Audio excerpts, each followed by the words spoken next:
latest REI 2024, we have seen that a lot of solar module manufacturers are now announcing starting solar cell production.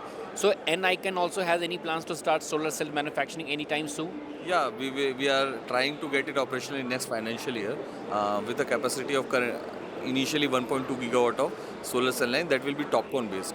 As the new future, new technology which is running and new future which is coming will be for TOPCon only. So 1.2 gigawatt of TOPCon we are planning to get it operational in next financial year. So, anything you have finalized about the location where you will start the solar cell production? That will be in our vicinity only in Raipur, that is in Chhattisgarh or Odisha. These two places we are just finalizing.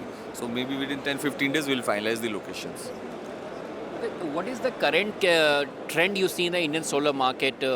Like earlier there was polycrystalline, then there was monoperc. Now last year a lot of people are talking about launching TOPCon. Now TOPCon is dominating, I think, by a lot of people. Most of them are have started production of TOPCon. So do you think TOPCon is the current market future, or a lot of them are some of them are also talking about HGT. So do you think HGT will be more successful in the coming days? How you see the trend specifically in India? See, actually, the issue is that in China, they were keep on updating the technology. They were changing technology. Due to that, Indian manufacturers are also suffering because they also need to keep on changing their technology, their machine and everything. Now, as the element of solar cell will be there, now as most of the people who are going for the new technology solar cell manufacturing, they are going for TOPCon. So I think TOPCon will be stable for next at least 3 to 4 years. And after that, in case as the ROI will come, they will shift towards SGT. So for next 3-4 years, TOPCon will be there in India. How you see the order book of solar module makers in India? A lot of them said that they are very much overbooked for the next 1 year or 2 year. So do you think there is more demand and less supply in India currently? No, I don't think so. The capacity is already at a level which is going to be sufficient.